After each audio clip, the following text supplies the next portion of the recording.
तो क्या हाल है। तो आज का टॉपिक लेके आया हूँ ना मैं, क्योंकि ये लगभग 4 दिन पहले ही आ गया था। मैं थोड़ा सा लेट हो गया, लेकिन आज का टॉपिक लेके आया हूँ ना मैं, वो बहुत जबरदस्त है। वो टॉपिक है सरकार ने, यस, जीएसटी डिपार्टमेंट ने क्या किया है कि विदाउट जीएसटी नंबर आप ई कॉमर्स ऑनलाइन पोर्टल पे सेल कर सकते हो, आप मीशो पे सेल कर सकते हो, आप शॉप 101 पे सेल कर सकते हो, आप हर जगह सेल कर सकते हो। बहुत ही बड़ी अपडेट है, बहुत ही जबरदस्त अपडेट है। क्या है, कैसे है, पूरा बताएंगे, पूरा समझेंगे। चलो शुरू करते हैं वीडियो। सबसे पहले मैं आपको बताता हूँ कि भैया व्हाट इज जीएसटी।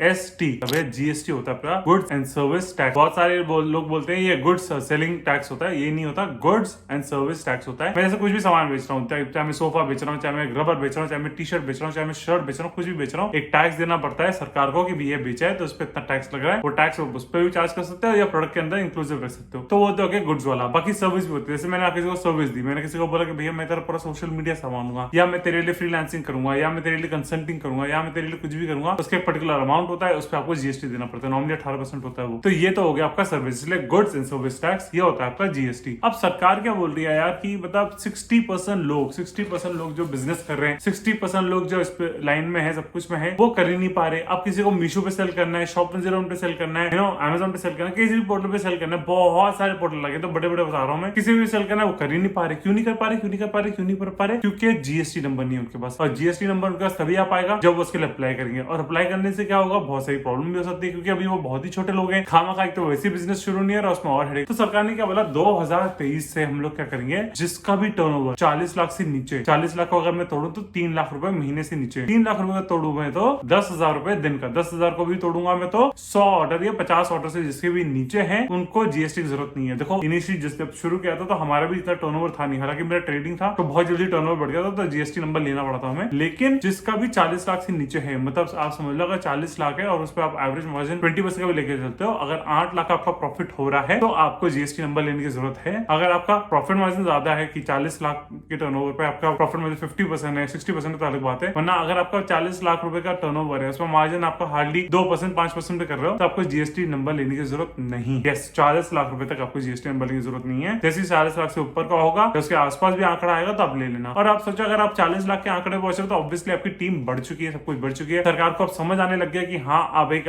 पोटेंशियल इंसान हो, जो आईटीआर भी फाइल करेगा तो नील की नहीं करेगा, जो आगे भी करेगा तो मतलब कुछ ना कुछ टैक्स देगा। तो उसके लिए जरूरी है, क्योंकि उसमें बहुत सारी चीजें आती है, जैसे ई वे बिल आ गया, ये आ गया, वो आ गया, तो सरकार को अपने सर्विस देनी पड़ रही है, इसलिए आपको जीएसटी में रजिस्टर होना पड़ेगा। सबसे पहले देखो जीएसटी का मैं बता देता हूँ कि भैया अगर तुम जीएसटी में रजिस्टर कर रहे हो तो उसमें क्या क्या चीजें हैं जिसमें आपको दिमाग में रखना पड़ेगा बिफोर गेटिंग टू जीएसटी। जैसे आपका 40 लाख से आगे हो गया, या 40 लाख आपका हो गया कि भैया आगे 40 लाख होने वाला है, तो सबसे पहले आपको अपना सोल प्रोप्राइटर हो, या पार्टनरशिप डीड हो, या आपकी कोई डीड हो, या आपकी प्राइवेट लिमिटेड कंपनी कुछ भी हो, तो उस पर आपको जीएसटी नंबर लेना पड़ेगा और एवरी मंथ फाइल करना पड़ेगा। जीएसटी एवरी मंथ फाइल होता है, उसमें क्वार्टर का भी ऑप्शन होता है, लेकिन फिर वंस अगेन जब टर्नओवर बढ़ जाती है तो मंथली फाइल करना पड़ता है। तो मंथली फाइल करना जरूरी है। तो जीएसटी में सबसे बड़ा जो खर्चा आता है कि हर महीने आपको सीए या अकाउंटेंट रखना पड़ेगा जो आपका मंथली टैक्स फाइल करेगा। ठीक है, तो इसलिए आपको देखना पड़ेगा, सोचना पड़ेगा कि अगर मैं आगे बढ़ सकता हूं तो मैं करता हूं, वरना जीएसटी मत लो। ठीक है, 1 साल 1.5 साल तक तो आप विदाउट जीएसटी भी काम कर सकते हो, तो कोई टेंशन नहीं है। दूसरी चीज और दूसरा जो मेन होता है वो होता है कि जब आपका सामान, जैसे मेरा कई बार, जैसे हमारे तो फेडरेशन में, एसोसिएशन में माल जाता है, ट्रांसपोर्ट के थ्रू जाता है, तो ट्रांसपोर्ट पे एक ई वे बिल होता है, जो होता है आपका 50,000 रुपए का, 50,000 अमाउंट से अगर ज्यादा हो गया तो ई वे बिल बनता है। तो उसमें हमको ट्रांसपोर्ट वाले का भी जीएसटी नंबर लेना पड़ता है, पार्टी जो है उसका जीएसटी नंबर लेना पड़ता है, अगर जीएसटी नहीं है तो पैन कार्ड नंबर लेना पड़ता है इन्हें अप्लाई करने के लिए, और खुद का जीएसटी नंबर होता है, उससे ही आप माल बेच सकते हो, उससे ही आप सप्लाई कर सकते हो। तो आपको ये जानना जरूरी है कि भैया जीएसटी आपके लिए तब जरूरी है जब जैसे आपको ट्रांसपोर्ट का काम करना है, ट्रांसपोर्ट में सामान भेजना है या यहाँ भेजना है, तब आपको जरूरी है। तो मतलब आपकी वैल्यू इतनी होनी चाहिए कि हाँ आप हर महीने अकाउंटेंट रख सको जो आपका ये सारा खर्चा निकाल सके। फाइनली हम आ जाते हैं कि मीशो शॉप 101 को कैसे फायदा हो रहा है इससे, और आपको कैसे फायदा हो रहा है। मतलब खुली बाहों से स्वागत किया था मीशो ने तो स्पेशली इसका, क्योंकि मीशो बहुत टाइम से बोल रहा था कि भैया प्लीज जिनका जीएसटी नहीं है, आप सोचो ना 60% लोग मतलब जितने भी आप ऑफलाइन में स्टोर देख रहे हो उनको ऑनलाइन आना है, उनको करना है। मुझे खुद इतने डीएम आते हैं पूरे टाइम कि सर मेरे पास जीएसटी नंबर नहीं, मैं कर सकता हूँ। इनफैक्ट हर दूसरा आदमी मुझे यही बोलता है, सर मेरे पास जीएसटी नंबर नहीं है, मैं क्या कर सकता हूँ, मेरे पास जीएसटी नंबर नहीं है, क्या मैं कर सकता हूँ। और मुझे बोलना पड़ता है यार अगर तुमको मीशो पे सेल करना है, शॉप 101 पे सेल करना है, इस पे सेल करना है तो जीएसटी नंबर लेना पड़ेगा। हाँ, अगर तो इंस्टाग्राम पे सेल करना चाहता है या कमीशन एजेंट बनना चाहता है मीशो वालों का, या वो बनना चाहता है तो जरूरत नहीं है, वरना तुम्हें चाहिए। और मतलब बहुत मुझे भी ऐसा लगता है हाँ यार कि ये अनफेयर हो रहा है। एक तो अगर उन्होंने जीएसटी नंबर ले लिया, मतलब दोनों तरह से फंस जाएंगे। अगर उन्होंने जीएसटी नंबर ले लिया तो उनको हर महीने टैक्स फाइल करना है कि भैया कितना गया, आरटीओ भी आया तो आरटीओ का मार्जिन रखना है, मतलब बहुत सारी टेंशन होती है। शिपिंग अगर कुछ शिप भी करोगे तो उसका भी जो खर्चा होता है कि उसमें जो 18% का जीएसटी लगता है वो भी आप क्लेम कर सकते हो। तो बहुत सारी चीजें तो आपको समझने के लिए जरूरी है कि भैया जीएसटी पे अगर तुम बेचोगे या जीएसटी पे करोगे तो वैसा ही डिफिकल्टी होगी। ये अगर 40 लाख से नीचे हो गया तो मीशो पे सारे के सारे सबसे पहले तो मीशो पे आ जाएंगे। और मीशो पे आप समझ ही रहे हो भैया 1 करोड़ कस्टमर है और आपके खाली 20 से 30 लाख एक्टिव सेलर है। तो समझ रहे हो इतना फर्क है। अभी इतनी डिमांड है उस पर, अगर मैं कोई भी प्रोडक्ट चला दूं ना, मैं फोन कवर भी चला दूं तो मुझे ऑर्डर आने शुरू हो जाएंगे। इतना हिट है, इतना हिट, क्योंकि इट्स अ रीसेलिंग प्लेटफॉर्म। और हिंदुस्तान में आप जानते हो 130 करोड़ 140 करोड़ पॉपुलेशन है। इतनी पॉपुलेशन में आप कुछ भी उठा के बेचोगे चलेगा, बस वो मास ओरिएंटेड प्रोडक्ट होना चाहिए। तो सबसे अच्छा तो ये हो गया मीशो के लिए, Shop101 के लिए